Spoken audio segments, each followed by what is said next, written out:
নমস্কার, কেমন আছো সবাই? আমি অনন্যা আর আমার আরও একটি ভিডিওতে তোমাদেরকে স্বাগত জানাই।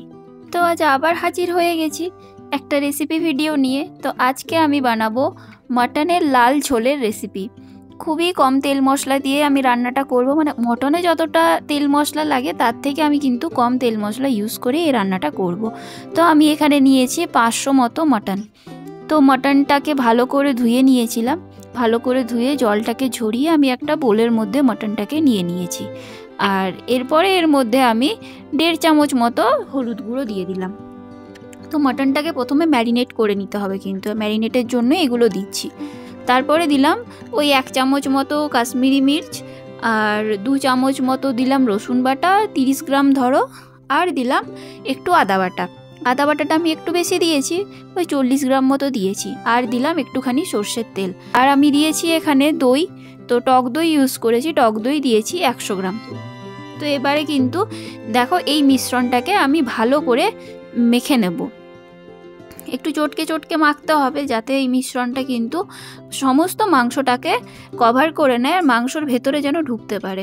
তারপরে একটা চাপা ঢাকনা দিয়ে রেখে দেবো আমি এটাকে 20 মিনিট মতো। আর এদিকে আমি একটা কড়াই গরম করে নিয়েছি। তো কড়াইয়ে দিয়ে দিলাম সর্ষের তেল, আর আমি 50 মিলি মতো সর্ষের তেল দিয়েছি। আর তেলটাকে ভালো করে কড়াইয়ে স্প্রেড করে নিলাম। আগের দিনে যেমন বলেছিলাম, এতে কি হয় কড়াইটা কিন্তু ননস্টিক ফর্মে চলে আসে। আর এই যে আলুগুলো আগে ভেজে নেব। আলু আমি আগে থেকেই কেটে রেখেছিলাম, কেটে ধুয়ে রেডি করে রেখেছিলাম। আর হ্যাঁ, আলুটাকে যখন তোমরা ভাজবে তখন কিন্তু আলুটাকে একটু হলুদ আর একটু কাশ্মীরি মির্চি দিয়ে পাউডার দিয়ে ভাজার চেষ্টা করো, তাহলে কিন্তু আলুটার টেস্টও খুব সুন্দর হয় আর দেখতেও খুব সুন্দর লাগে। তো দেখো আমার আলুগুলো কিন্তু ভাজা হয়ে গেছে। আমি আলুগুলোকে একটা পাত্রে তুলে দিলাম। এরপর আমি ওই তেলটাতে ফোড়ন দিয়ে দেবো। ফোড়নে দিয়েছি চিনি, একটু সাদা জিরে, 2টো শুকনো লঙ্কা, আর দিয়েছি 4টে এলাচ ভেঙে, একটু দারচিনি, আর ওই 3টে মতো লবঙ্গ। তো এখান থেকে খুব সুন্দর যখন গন্ধ ছেড়ে যাবে, তারপরে আমি এতে দিয়ে দিলাম তেজপাতা। 2টো তেজপাতাকে আমি ভালো করে ছিঁড়ে নিয়েছিলাম, তারপরে তেজপাতাটা দিলাম। তো তেজপাতা দিয়ে একটু নাড়াচাড়া করে নেওয়ার পর আমি যে পেঁয়াজটাকে কেটে রেখেছিলাম সেই পেঁয়াজটা কিন্তু দিয়ে দিলাম তেলের মধ্যে। আর তার সাথে দিয়ে দিলাম ওই যে কাঁচা লঙ্কাগুলো। তো আমি এখানে একটা বড় সাইজের পেঁয়াজ আর একটা মিডিয়াম সাইজের পেঁয়াজ নিয়েছি। আর পেঁয়াজটাকে কিন্তু আমি একটু মোটা করেই কেটেছি। তো চাইলে তোমরা ছোট ছোট করেও কাটতে পারো। আর এরপরে যখন পেঁয়াজটা একটু ভাজা ভাজা হয়ে যাবে, তখন আমি যে বেঁচে থাকা যে আমার রসুন বাটাটা ছিল সেই রসুন বাটা আমি কিন্তু এর মধ্যে দিয়ে দিলাম। আর তার সাথে দিয়ে দিলাম ওই যে রসুনের বাটি ধোয়া জলটা। তো রসুন বাটা আমি এই পর্যায়ে কিন্তু ইউজ করেছি 40 গ্রাম মতো, মানে আগে দিয়েছি 30 গ্রাম ম্যারিনেশন আর এখন দিলাম 40 গ্রাম, মোট 70 গ্রাম আমি কিন্তু রসুন বাটা এখানে ইউজ করছি। আর তার সাথে দিয়ে দিলাম একটা বড় সাইজের টমেটোকে আমি কেটে রেখেছিলাম, সেই টমেটোটা। টমেটো দেওয়ার পরে কিন্তু আমি একটুখানি নুন দিলাম যাতে টমেটো খুব তাড়াতাড়ি গলে যায় আর পেঁয়াজগুলোও যেন খুব সুন্দরভাবে গলে যায়, আর খুব সুন্দরভাবে কিন্তু মশলাটা যাতে কষানো হয় সেই জন্য। স্বাদের জন্য কিন্তু আমি নুনটা এখানে দিইনি।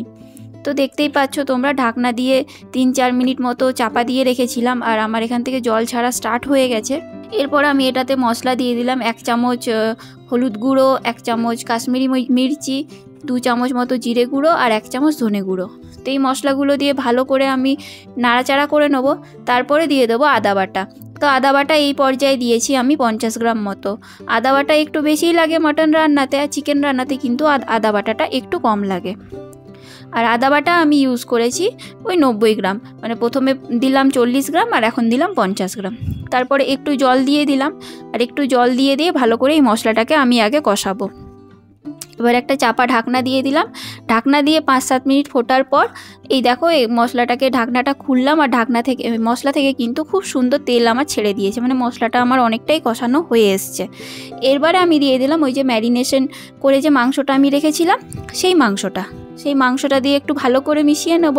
আর তারপরে ওই যে মাংসর বাটিতে যে মশলাগুলো বাকি লেগে আছে সেটাতে একটু জল মিশিয়ে আমি মাংসটার মধ্যে কিন্তু দিয়ে দেবো।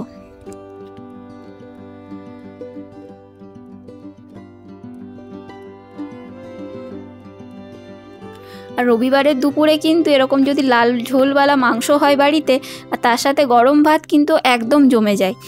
আমি দেখো জলটাকে অ্যাড করে দিয়েছি। আর হ্যাঁ, এখানে কিন্তু আমি গরম জল ইউজ করছি। আমি আগেই কিন্তু সাইডে জলটাকে গরম করে একটা পাত্রের মধ্যে রেখে দিয়েছিলাম। এরপরে চাপা ঢাকনা দিয়ে 2 থেকে 3 মিনিট মতো আমি এটাকে ফুটতে দেবো, তার বেশি কিন্তু ফোটাবো না, গ্যাস কিন্তু আমার হাই ফ্লেমে আছে। তো এই দেখো আমার মাংস কিন্তু ফুটতে শুরু করেছে। এই পর্যায়ে কিন্তু গ্যাসটাকে অফ করে দেবো। গ্যাসটাকে অফ করে একটা প্রেসার কুকারে মাংসটাকে আমি ঢেলে নেব। তো এখানে 2টো পর্যায়ে মাংসটা করা যায়। এক হচ্ছে তোমরা স্টিল কড়াইয়ের মধ্যে করতে পারো, এতে কিন্তু অনেকটা টাইম লাগে আর গ্যাসও অনেকটা বেশি খরচা হয়। আর চাইলে তোমরা প্রেসার কুকারে দিতে পারো, প্রেসার কুকারে টাইমটা একটু কম লাগে, গ্যাসটাও বাঁচে আর ঝোলের টেস্টও ভালো হয়।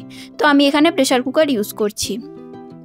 তো আমি এখানে একটা 1.5 লিটারের প্রেসার কুকার নিয়েছি, যেহেতু মাংস খুবই কম আছে 500 গ্রাম মতো, তাই প্রেসার কুকারটা আমি ইউজ করছি। আর প্রেসার কুকারের গায়ে একটুখানি পড়ে গেছিলো, সেটাকে একটা টিস্যুর সাহায্যে পরিষ্কার করলাম। আর এখানে একটা ছোট্ট টিপস, এই যে দেখছো 2টো টিস্যুকে আমি এরকম মাঝে গোল করে কেটে সিটির মধ্যে লাগিয়ে দেবো, লাগিয়ে ঢাকনাটাকে কভার করব, তারপরে সিটিটা দেবো। এইভাবে করলে কিন্তু সিটি পড়ার সময় যে প্রেসার কুকার থেকে যে জলটা রিলিজ হয়, সেই জলটা কিন্তু প্রেসার কুকারের গায়ে পড়বেও না, প্রেসার কুকারটা কিন্তু নোংরা কম হবে। তো আমি এখানে প্রেসার কুকার ওই 6 থেকে 7টা সিটি দিয়েছি।